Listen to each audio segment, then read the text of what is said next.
오늘은 다윗의 인생의 마지막 장면을 우리가 함께 보면서 나는 죽고 예수로 사는 사람이라는 제목으로 함께 말씀을 나누겠습니다.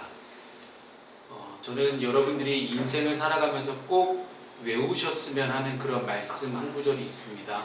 갈라디아서 2장 20절 말씀인데요. 네, 적으세요. 성경 말씀 전체를 다 적으라는 얘기 아니고요. 그럼 오래 걸리잖아요. 갈라디아서 2장 20절은 적으세요. 나중에 꼭 찾아보시고 꼭 읽어보시고 외우셨으면 좋겠습니다. 함께 우리 읽어볼까요? 시작. 내가 그리스도와 함께 십자가에 못 박혔나니 그런즉 이제는 내가 사는 것이 아니요 오직 내 안에 그리스도께서 사시는 것이라. 이제 내가 육체 가운데 사는 것은 나를 사랑하사 나를 위하여 자기 자신을 버리신 하나님의 아들을 믿는 믿음 안에서 사는 것이라. 아멘.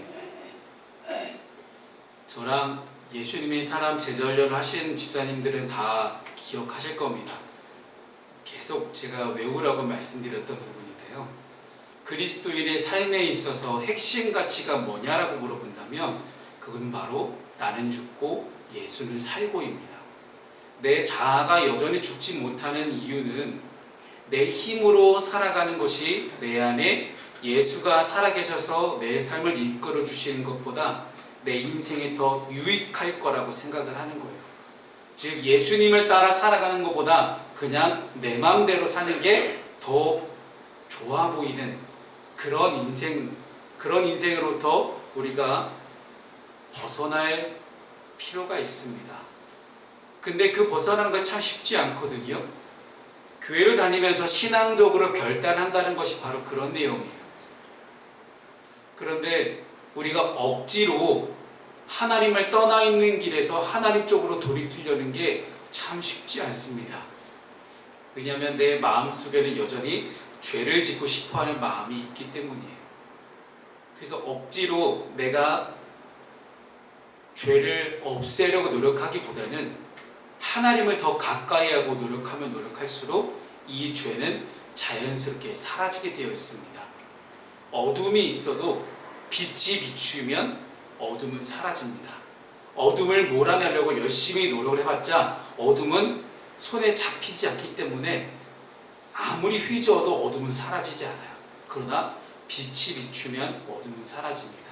여러분의 인생 가운데 있었던 내가 죽지 않고 나의 옛날 모습과 나의 성품대로 살아왔던 그 옛날 모습 등을 우리가 죽이는 방법은 내 안에 예수가 사는 방법 외에는 없다는 이야기입니다. 한때 한국교회에 지금 은퇴하셨지만 헌원목자교회 유희성 목사님이 나는 죽고 예수로 사는 사람이라는 이 캐치프레이즈를 걸고 몇십 년 이상을 목회를 해오셨어요. 그랬더니 한국교회에 어떤 바람이 불었냐면 예수가 사는 거에 집중하지 않아요. 예수로 살아내는 거에 집중하는 게 아니라 나를 어떻게 죽일 것인가에만 열심히 골똘하는 한국교회의 잘못된 모습을 저는 보기 시작했습니다. 여러분, 물론 내가 죽어 예수가 사는 것이 맞습니다. 그러나 내가 죽이는 것에만 나를 없애고 나를 죽이고 내 안에 있는 나의 옛날의 관습과 내 욕심과 이심과 자아를 내가 내 힘으로 없애려고 하니까 너무 힘든 거예요. 그러니 예수 믿는 게 힘들고 교회 다니는 게 힘들고 신앙적으로 결단하는 게 너무 힘들었던 겁니다. 내가 죽는 것이 내 마음대로 되지 않는다는 사실을 여러분 똑똑히 기억하십시오. 내가 죽을 수 있는 것은 첫 번째 하나님의 은총 안에서만 가능합니다. 하나님의 은총 안에서 내가 죽겠다라는 결심을 하면 하나님께서는 이제는 내 안에 성령을 보내주셔서 예수로 살아갈 수 있도록 도우십니다. 그래서 한국교회 안에 계속해서 나를 죽이려는 내 안에 있는 내 자아를 죽이려는 노력들만 하다 보니까 율법주의로 자꾸 변질되기 시작하는 거예요. 하나님의 은총을 기대하는 게 아니라 내가 교회에서 더 열심히 기도하고 말씀 읽고 봉사하고 충성하고 내가 나를 알아봐 주길 바라는 그런 마음들만 가득한 채 우리는 나를 죽이는 연습을 이상하게 율법적으로 해왔다는 사실입니다. 사랑하는 여러분, 다윗의 인생을 이제는 우리가 마지막을 지켜보면서 다윗을 보내줄 때가 되었습니다. 이제는 우리가 주인공을 솔로몬으로 바꿀 텐데요. 다윗의 주인공이었던 그 시절들을 생각해 보니 다윗도 우리와 별반 다름없는 인간이었습니다. 너무 보잘것없었고요. 하지만 분명한 것은 다윗도 실수했지만 다윗은 실수로부터 돌아설 줄 아는 사람이었고, 돌아설 때 돌아서는 방법으로 인간적인 자아를 죽이는 노력을 했던 것이 아니라 모든 것을 하나님께 맡길 줄 알았던, 그렇게 돌아설 줄 아는 사람이었다는 것입니다. 나는 죽고 예수로 사는 사람이 어떤 사람인지 오늘 저는 여러분과 함께 세 가지로 나누도록 하겠습니다. 첫 번째는요, 죽음 앞에 담대하라는 것입니다. 과연 이럴 수가 있을까요? 근데 오늘 본문의 다윗이 죽음 앞에 너무나 담대한 모습을 보여줍니다. 오늘 본문의 1절과 2절 말씀을 함께 읽겠습니다. 자, 시작. 다윗이 죽을 날이 임박함에 그의 아들 솔로몬에게 명령하여되 내가 이제 세상 모든 사람이 가는 길로 가게 되었노니 너는 힘써 대장부가 되고. 아멘. 여러분, 우리 모든 인간에게 평등하게 주어지는 것이 시간입니다. 우리 아이니에게도 똑같이 1년 365일 24시간이 주어지고요. 민병헌 장로님께도 똑같이 1년 365일 24시간이 주어집니다. 이 시간, 여러분, 똑같이 주어진 시간을 어떻게 가치 있게 사용하냐에 따라서 그 인생이 결정됩니다. 그 인생에 대한 평가를 해볼 수 있는 때가, 시간이 멈추는 때, 바로 죽음의 때입니다. 죽음 앞에서 그 어느 누구도 예외는 없습니다. 그래서 시간과 죽음은 모두에게 공평하게 주어집니다. 여러분, 이 세상에 모두에게 공평하다는 것은요, 그 시간과 죽음이 상대적인 것이 아니라 절대성을 가지고 있다는 것을 의미합니다. 조금 말이 어렵습니다만은 여러분 잘 이해해 주시고 잘 귀담아 들으시면 감사하겠습니다. 여러분, 절대성이 있다는 것은요, 다른 말로 표현해 본다면 다른 것으로 절대 대체할 수가 없다는 것이고, 그리고 절대성이 있다는 것은 모든 것의 기준이 될 수 있다는 것이에요. 모든 물리학자들이 똑같이 하나같이 이야기하는 것이 시간은 변하지 않는다고 합니다. 유일하게 변하는 것이 블랙홀이라고 하는데, 아직 블랙홀을 아무도 들어가 본 적이 없으니 어쨌든 우리가 살아가는 사회 속에서는, 세상에서는 시간은 여전히 절대성을 가지고 있습니다. 기준이라는 것 한번 생각해 보십시오. 왜 우리 하나님 말씀이 기준이 될까? 기준은 절대 변하지 않는 가치를 가지고 있기 때문입니다. 그래서 이 절대 변하지 않는 가치가 있기 때문에 모두에게 공평하고 모두에게 평등하며 모두에게 인정받는 것이 바로 절대적 기준이 가지고 있는 가치입니다. 그래서 우리는 모두 절대적인 그 시간과 죽음 앞에서 겸손해질 수밖에 없습니다. 그 어느 누구도 시간과 죽음 앞에서는 교만해질 수가 없다는 뜻이지요. 다윗의 별명은 하나님의 마음에 합한 사람입니다. 화려한 인생을 살아온 이 다윗도 죽음 앞에서 겸손하게 자신의 인생을 정리하기 시작합니다. 그리고 자신을 이어 이스라엘 왕이 될 솔로몬을 불렀습니다. 근데 죽음을 맞이하는 자세를 보면 그 사람의 신앙을 알 수 있어요. 삶은 죽음으로써 완성되기 때문에 죽음은 우리의 인간됨을 종결시키기보다는 입증해 주는 것이 바로 죽음입니다. 우리가 어떤 존재인지를 가장 본질적으로 드러내는 순간이 바로 죽음의 순간이기 때문입니다. 따라서 하나님께서 만드신 인생을 어떻게 사는 것이 참된 것인지를 배우고자 하는 그리스도인, 기독교인이라면 반드시 죽음에 대해서 우리는 깊이 있게 묵상할 수 있어야 합니다. 기독교는 바로 그런 종교입니다.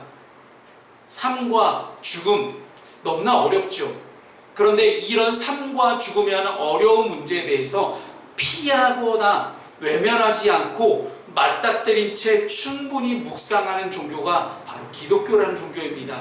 기독교인뿐만 아니라 세상 모두가 반드시 가야만 하는 길이기 때문에 우리는 충분히 묵상할 만한 가치가 있습니다. 그리고 기독교인은 삶과 죽음의 경계선에서 복음 때문에, 예수 그리스도의 복음으로 인해서 참된 자유를 얻습니다. 그 위대한 고백이 바로 바울의 서신서에 잘 나타나 있습니다. 오늘 본문에 나와 있진 않지만 사도 바울의 고백을 우리가 함께 보겠습니다. 고린도전서 15장 31절입니다. 함께 읽습니다. 시작. 형제들아, 내가 그리스도 예수 우리 주 안에서 가진 바 너희에 대한 나의 자랑을 두고 단언하노니 나는 날마다 죽노라. 아멘. 여러분, 이 이야기가 무슨 뜻일까요?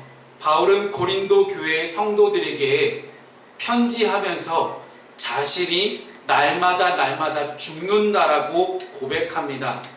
바울은 고린도전서 이 15장 전체의 내용을 제가 다 말씀드릴 수는 없겠지만 고린도전서 15장을 간략하게 요약해서 말씀드리게 되면 부활의 믿음을 이야기하고 있어요. 우리는 다 모두 부활에 대한 소망을 가지고 있다. 그래서 이 죽음이라는 것은 미래에 일어날 어떤 막연한 사건이 아니다 라고 선언합니다. 죽음이라는 것은 참된 신앙을 소유하기 위해서 모든 그리스도인들이 지금 당장 2023년 이 8월 6일 오늘 내가 반드시 묵상해야 할 그런 현재의 사건이 바로 죽음이라는 것입니다. 그래서 단순히 내가 나이가 많기 때문에 죽음에 대해 생각하는 것이 아니라 나이가 어려도 앞으로 살 날이 너무나 많은 우리 사랑하는 청년들에게도 죽음이라는 것은 반드시 묵상해야만 하는 그러한 위대한 주제라는 것입니다. 따라서 모든 그리스도인은 예수의 부활로 구원을 이미 소유한 사람들이기 때문에 죽음 앞에서 대장부가 되고 담대해질 수 있습니다. 아니, 담대해져야만 합니다. 천국이 내가 죽어서 가는 나라가 아니라 지금 내가 현재 누리는 실존이라면 어떤 어려움 앞에 두려움은 없을 것입니다. 지금 여러분의 인생 가운데 가장 닥쳐있는 어려움은 무엇입니까? 여러분, 그 어려움 앞에 두려움이 있으십니까? 그 두려움은 어떤 두려움이라도 죽음 앞에 있는 그 두려움보다는 더 큰 두려움은 없습니다. 다윗과 바울과 같은 죽음 앞에 담대할 수 있는 그런 믿음이 우리 모두에게 있기를 주님의 이름으로 축복합니다.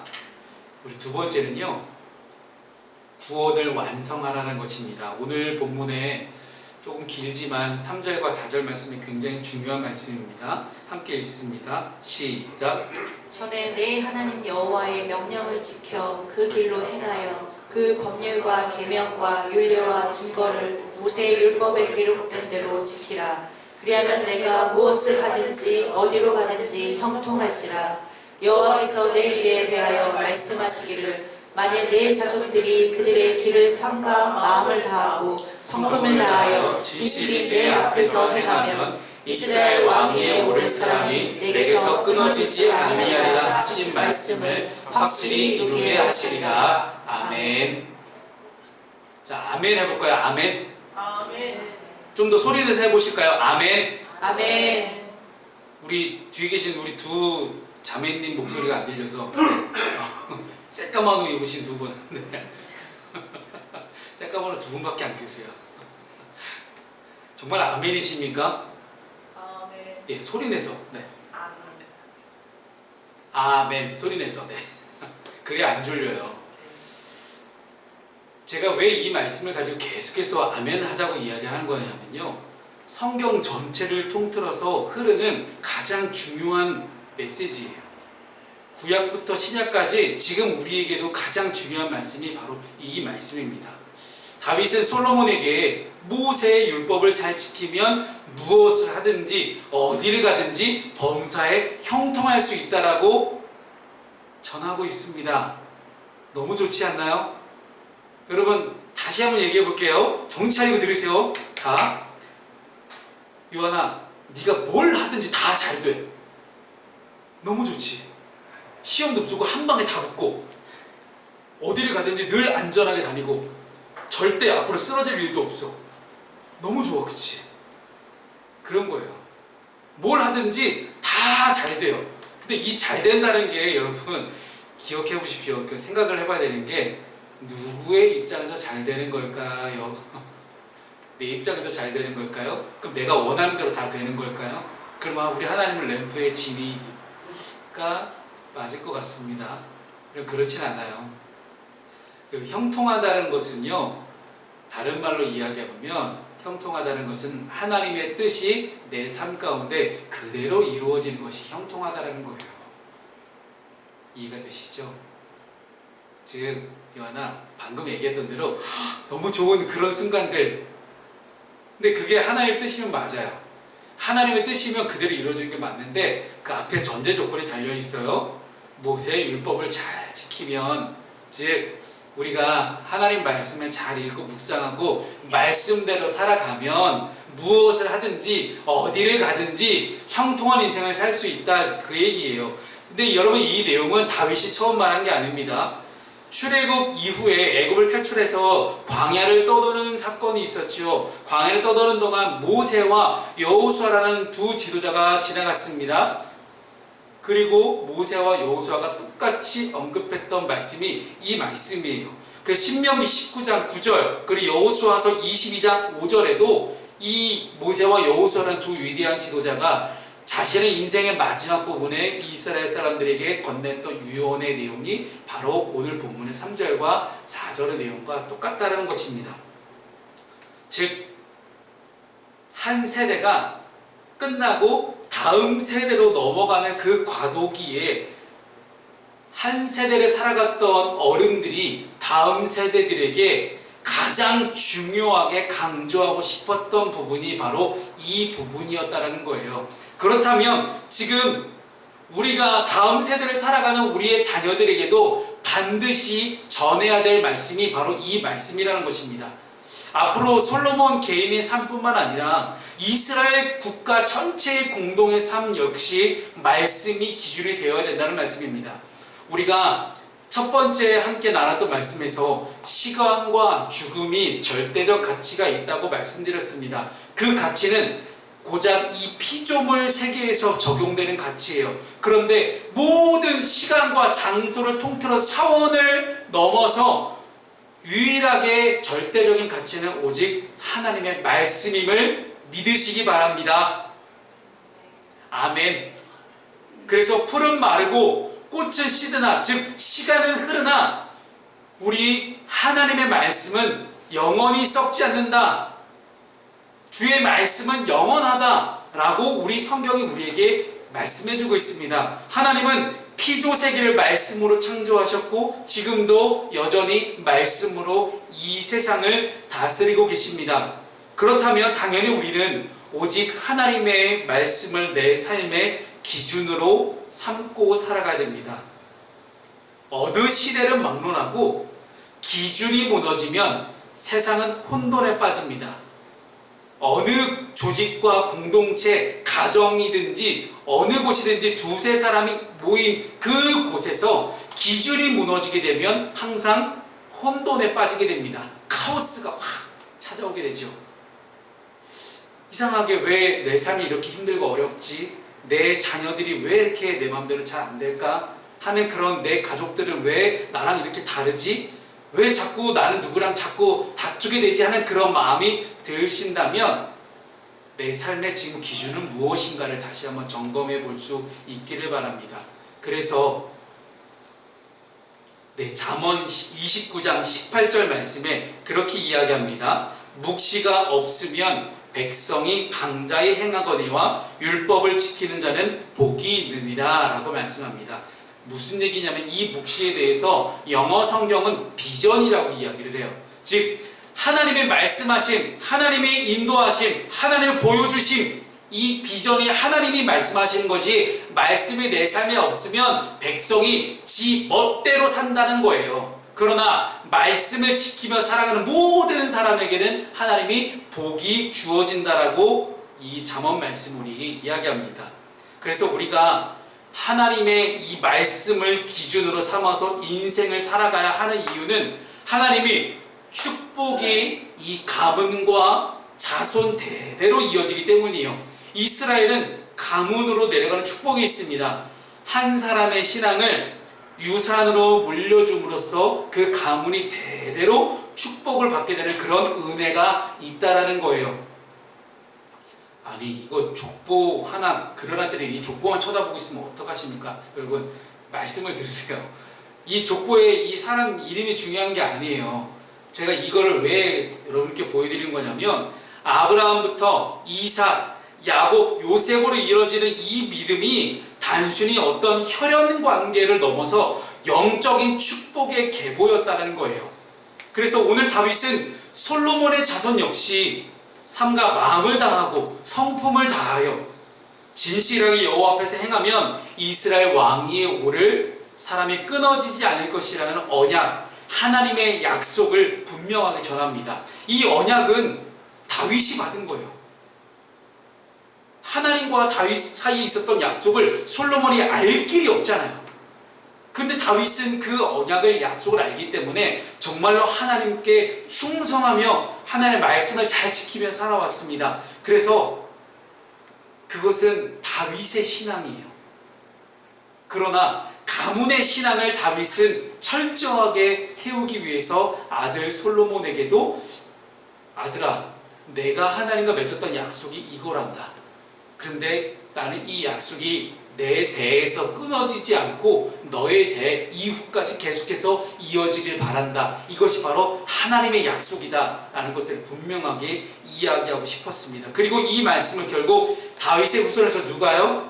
예수 그리스도가 태어나시는 말씀으로 분명하게 성취가 됩니다. 즉 오늘 여러분들이 함께 읽은 3절과 4절 말씀은요, 그냥 우리가 아까부터 제가 계속 여러분 아멘 합시다, 아멘 하자고 했던 이유가 바로 이 부분이에요.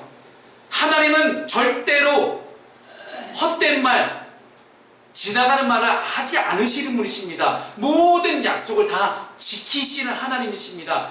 왜냐하면 예수 그리스도의 탄생으로 약속을 지키셨잖아요. 그렇다는 것은 오늘 우리가 이 3절과 4절 말씀을 마음 깊숙이 담고 우리 또한 하나님의 말씀을 삼가 지켜서 잘 행하면 나의 대뿐만 아니라 내 자손의 대까지 계속해서 이어져서 하나님의 축복이 임할 것이라는 분명한 선포입니다.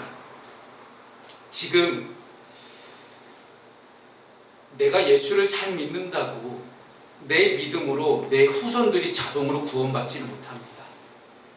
그렇기 때문에 우리가 해야 할 일은 후손들에게 더욱 나의 믿음을 유산으로 물려주는 것입니다.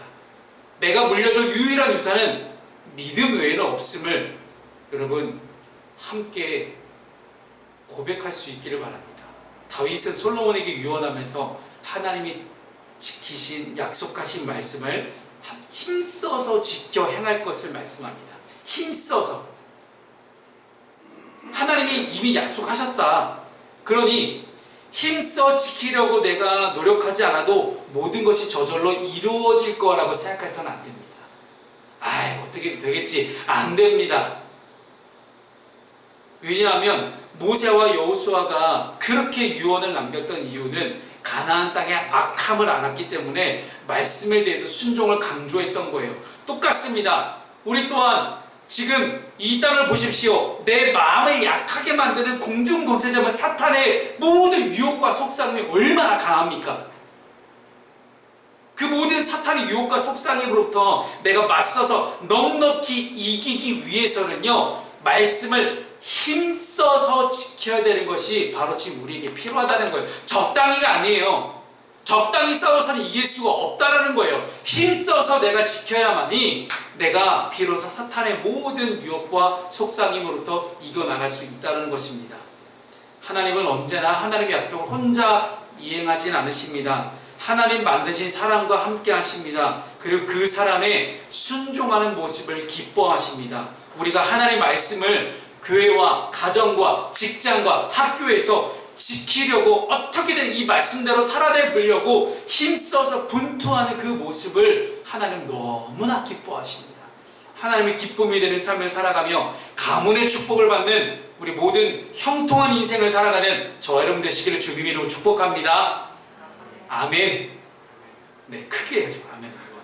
자, 세 번째 마지막으로는요, 나는 죽고 예수로 사는 사람은 사랑과 정의를 행할 줄 아는 사람입니다. 오늘 본문의 5절과 6절 말씀을 함께 읽습니다. 시작. 수르야의 아들 요압이 내게 행한 일 곧 이스라엘 군대의 두 사령관 넬의 아들 아브넬과 예델의 아들 아마사에게 행한 일을 내가 알거니와 그가 그들을 죽여 태평식에 전쟁의 피를 흘리고 전쟁의 피를 자기의 허리에 띈 띠와 발에 신은 신에 묻혔으니 내 지혜대로 행하여 그 백발이 영원히 스올에 내려가지 못하게 하라. 아멘. 2주 전 설교에서 제가 말씀드렸듯이 요압이라는 장군은 다윗의 조카입니다.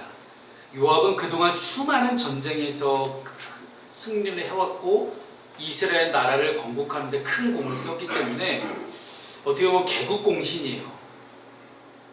한 정권 안에서도 우리나라로 얘기하면 한 사람을 대통령으로 만든 훌륭한 개국공신이 있어요.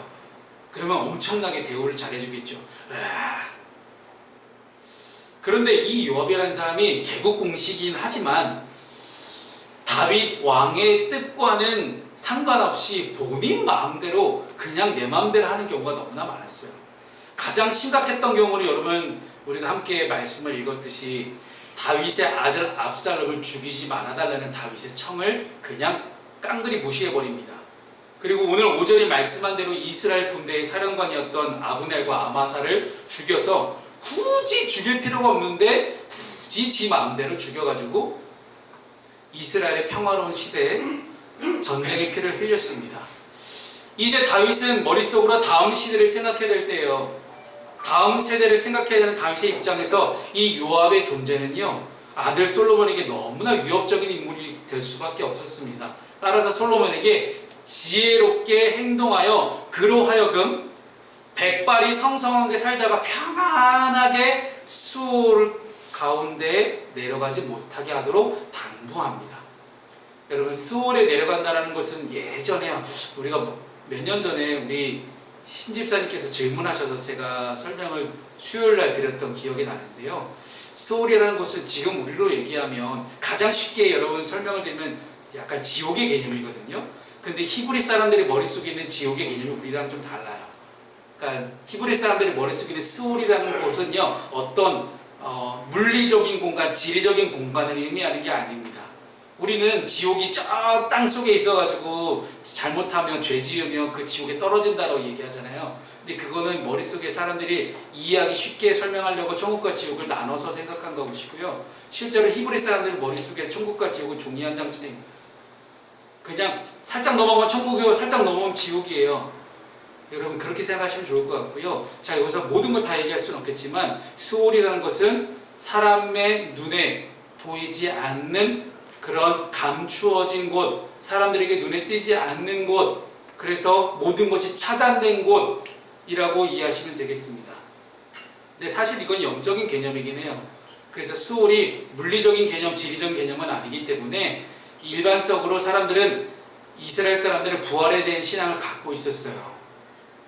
그래서 지금 당장은 내가 죽음을 당해서 스올에 내려갈지언정 하나님이 함께 하시면 하나님이 역사하시면 다시 부활할 수 있다는 그런 믿음이 히브리 사람들에게 있었습니다. 그래서 스올이라는 곳이 잠깐 감추어진 곳, 잠깐 이별한 곳, 잠깐 눈에 보이지 않는 곳, 그렇게 생각하시면 되겠습니다. 어쨌든 죽음을 당한다는 의미거든요. 그래서 요압이 절대로 평안히 죽지 못하게 하라 라고 지금 다윗은 이야기하는 겁니다. 이 외에도 다윗 왕이 솔로몬에게 요압을 처치하도록 명령한 이유는요, 이스라엘 백성에게 부당하게 흘린 피는 반드시 보복을 초래한다는 그런 믿음이 있었기 때문이에요. 그래서 부당하게 요압은 피를 흘리게 했기 때문에 그 피값을 요압이 져야 된다는 그런 생각도 있었습니다. 솔로몬의 통치가 공평과 정의에 근거한 통치가 되려면 요압을 지혜롭게 처리해야만 했습니다. 그래서 이스라엘의 왕으로서 공평과 정의로운 사회를 만들기 위해 요압에게 반드시 사랑과 정의 중에 정의의 잣대를 들이밀어야만 했습니다. 그 다음 7절 말씀을 봅시다. 7절 말씀을 보면요, 함께 읽겠습니다. 자, 시작. 마땅히 길르아 바르실레의 아들들에게 은총을 베풀어 그들이 내 상에서 먹는 자 중에 참여하게 하라. 내가 내 형 압살롬의 낯을 피하여 도망할 때 그들이 내게 나왔느니라. 아멘. 요압과는 달리 7절 말씀에 다윗은 바르실레의 아들들에게 은총을 베풀어서 왕의 상에서 함께 먹는 식구가 되게 할 것을 솔로몬에게 부탁합니다. 그 이유는요, 바르실레가 압살롬의 반란한 그때에, 즉 다윗이 가장 어려웠을 때잖아요. 다윗이 제일 힘들었을 그때에 다윗을 반갑게 맞이해줬기 때문이에요. 부유한 노인이었던 이 바르실레는 압살롬을 피해 예루살렘에서 도망가던 다윗과 그의 부하들을 융숭하게 대접해줬던 사람입니다. 이를 늘 감사하게 생각하고 있었던 다윗은 자신의 인생을 정리하면서 그 은혜를 잊지 않고 적절하게 잘 대접해 줄 것을 솔로몬에게 요청했던 것입니다. 은총을 베풀어 준 사람에게는 마땅히 그 은혜를 갚을 줄 아는 다윗의 모습입니다. 이 두 가지 모습에서 우리는 이 다윗의 결정들이 하나님의 사랑과 정의를 느끼게 합니다. 하나님의 십자가가 물론 그 당시 고대 근동지방에서 있었던 잔인한 처형법이었지만 영적으로 우리 기독교에서 영적으로 십자가를 이렇게 해석합니다. 왜 십자가가 십자일까요? 가로는 하나님의 사랑을 의미하고요. 세로는 하나님의 사랑을 의미하고요. 가로는 하나님의 정의를 의미합니다. 하나님부터 내려오는 하나님의 사랑과 모든 사람을 공평과 정의로 다스리시는 하나님의 정의, 사랑과 정의의 의미로 십자가를 보통 일반적으로 영적으로 그렇게 해석을 합니다. 하나님의 십자가는 이 땅을 사랑하시는 하나님의 사랑과 그럼에도 불구하고 그 죄값을 치러야만 하셨던 하나님의 정의가 동시에 나타나 있습니다. 하나님의 통치를 따라 살아가는 하나님 나라의 시민으로서 우리도 마땅히 선을 베풀고 정의로운 판단을 하는 우리 모든 푸른 숲의 성도들이 되시기를 주님의 이름으로 축복합니다. 말씀을 정리하겠습니다. 나는 죽고 예수로 사는 것이 복음의 핵심입니다. 그리스도인도 죽음 앞에 예외는 없습니다. 그러나 이미 나는 죽고 예수로 살았기 때문에 죽음이 두렵지 않습니다.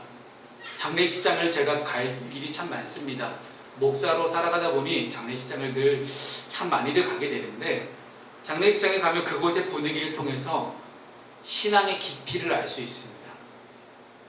고인이 어떤 삶을 살아오셨는지가 장례식장의 분위기를 통해서 그대로 드러납니다. 무엇보다 남아있는 유가족의 모습 속에서 그 고인의 신앙이 어떻게 전수되었는지 알 수가 있습니다. 고인께서 아무리 신앙적으로 잘 살아오셨어도 그 신앙을 잘 전수되지 않은 집안이라면 장례식장의 분위기가 영적으로 참 어려운 그러한 분위기를 느끼게 됩니다. 죄악된 본성이 있는 내 자아를 죽이고 예수님의 성품으로 살아오셨던 그런 분들은 죽음이 두렵지 않기 때문에 담담하게, 너무나 담대하게 죽음을 받아들이는 그런 고인의 모습들, 그 고인의 모습을 통해서 그 신앙이 그대로 전해진 유가족들의 모습을 보게 됩니다. 사랑하는 성도 여러분, 우리의 인생에 있어서 신앙의 비밀은 바로 이 부분에서 시작됩니다. 내가 죽는다라는 것, 왠지 손해보는 것 같고 아쉽고 미련이 남을 것 같습니다. 그러나 예수로 살아보니 이전에는 알지 못했던 너무나 크고 엄청난 비밀이 드러납니다. 세상이 줄 수 없는 놀라운 평안과 위로가 그 예수로 사는 것 안에 있습니다. 그 비밀을 우리를 구원하신 그 주님과 함께 열어가 보시지 않겠습니까?